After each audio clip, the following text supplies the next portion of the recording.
धनतेरस की आप सभी मित्रों को मैं हार्दिक शुभकामनाएं देता हूं। मां लक्ष्मी से प्रार्थना करता हूं कि आपका जीवन खुशहाल रहे, यशस्वी रहे और इसी तरह समाज का नेतृत्व करते रहें। हृदय से आप सबका स्वागत करता हूं, वंदन करता हूं। पार्टी के लिए धनतेरस को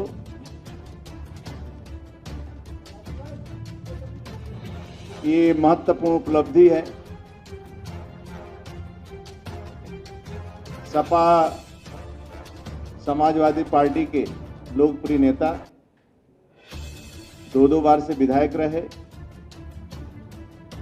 ऐसे सुभाष पासी जी और इनकी धर्मपत्नी रीना पासी जी, जो वर्तमान में महिला मोर्चा की सपा की राष्ट्रीय महासचिव हैं। सामाजिक क्षेत्र में और उत्तर भारतीयों के लिए इनका एक विराट स्वरूप भी है और बड़े बड़े कार्यक्रम रचनात्मक करते रहते हैं और प्रदेश की एक वहां पर परिचय भी है उत्तर भारतीय लोगों का और 2-2, 3-3 लाख के भी कार्यक्रम करते हैं। इसलिए भारतीय जनता पार्टी के लिए महत्वपूर्ण है और आपने आदरणीय मोदी जी की लोकप्रियता, गरीबों के लिए जो काम कर रहे हैं और गरीब कल्याण के लिए जो योजना है आदरणीय मोदी जी का, और राज्य के अंदर आदरणीय योगी जी के द्वारा जो राज्य के अंदर कानून व्यवस्था है और कानून का शासन है, और जहां कानून का शासन होता है वहीं शांति होती है और जहां शांति होती है वहीं विकास होता है। ये सबको देखते हुए आपने आदरणीय मोदी जी, योगी जी के प्रभाव के कारण, भारतीय जनता पार्टी के विचारों के कारण आप सदस्यता ग्रहण कर रहे हैं। भारतीय जनता पार्टी को आपने स्वीकार किया क्योंकि सपा के मुखिया कभी कभी ऐसे बोल जाते हैं जिससे देश को भी शर्म करना होता है।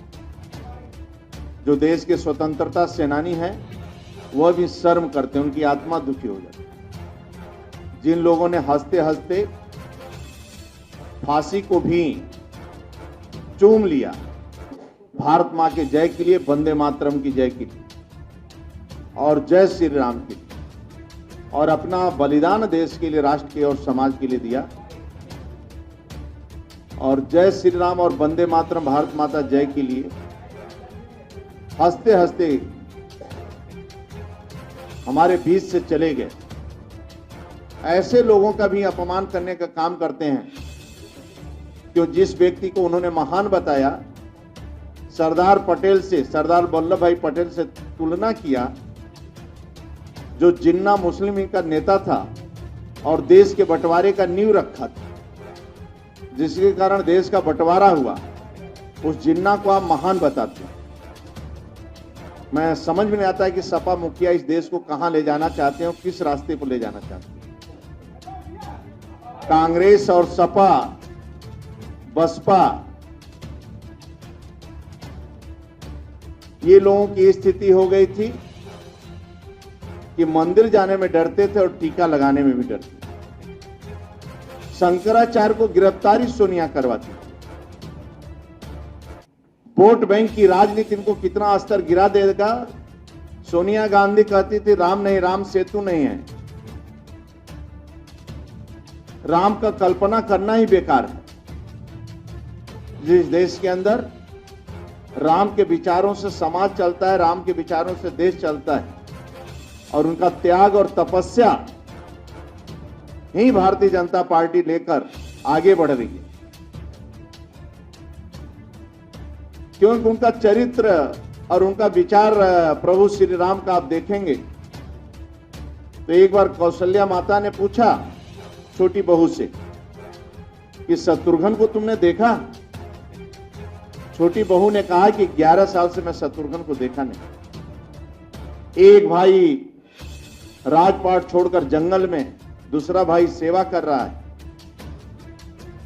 तीसरा भाई खड़ाऊ लेकर पूजा कर रहा है, चौथा भाई मकान के बाहर एक साधारण दरी पर सोता है। देश का चरित्र है, हमारी सभ्यता है। आदरणीय मोदी जी उसी रास्ते पर चलते हैं। परिवार के एक सदस्य सरकारी गाड़ी में नहीं बैठता, लेकिन पूरी दुनिया भारत की पहचान क्या है वो एहसास करवाते हैं।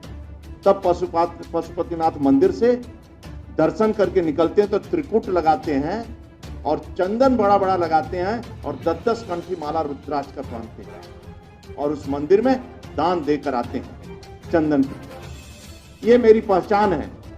विश्व के धरती पर कोई भी विश्व का कोई भी राष्ट्रपति हिंदुस्तान के धरती पर उतरता है तो भोलेनाथ का काशी में अभिषेक करता है, गंगा आरती करता है। यही तो मेरी पहचान है।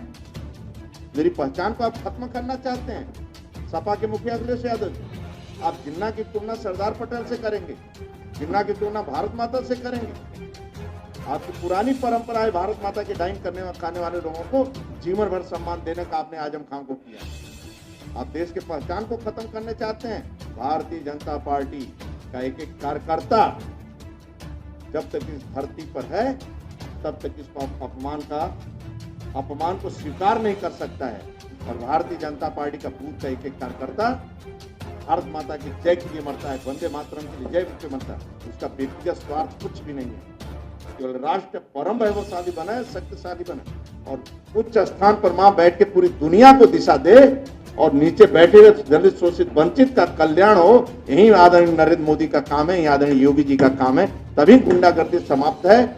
आज लोग पानी मांग रहे हैं जेल के अंदर बैठकर, और जहां गुंडागर्दी, आतंकवाद, नक्सलवाद नहीं होता है और गुंडागर्दी वहीं विकास होता है, विकास के रास्ते पर जाते हैं। मैं सुभाष भाई को हृदय से स्वागत करता हूं। आप जैसा व्यक्तित्व, आप जैसा कृतित्व, आप जैसा नेता भारतीय जनता पार्टी में आने के बाद और भारतीय जनता पार्टी ताकतवर होगी। समाज में दलित शोषित में भी एक समाज में मैसेज जाएगा आपके माध्यम से। वास्तव में हृदय से आपका स्वागत करता हूं। और सबसे बड़ी बात है, धर्म पत्नी के साथ आप आए हैं, इसलिए और बधाई आपको देता हूं, क्योंकि पत्नी के धनतेरस और धर्म पत्नी के साथ हाँ, और पत्नी लक्ष्मी के रूप में रहती है, इसलिए पार्टी और मेरा आगे बढ़ेगा और आपके कारण हम सब मजबूत होंगे। हृदय से मैं आपको बधाई देता हूं। बहुत भारतीय जनता पार्टी अध्यक्ष के नाते मैं धन्यवाद देता हूं।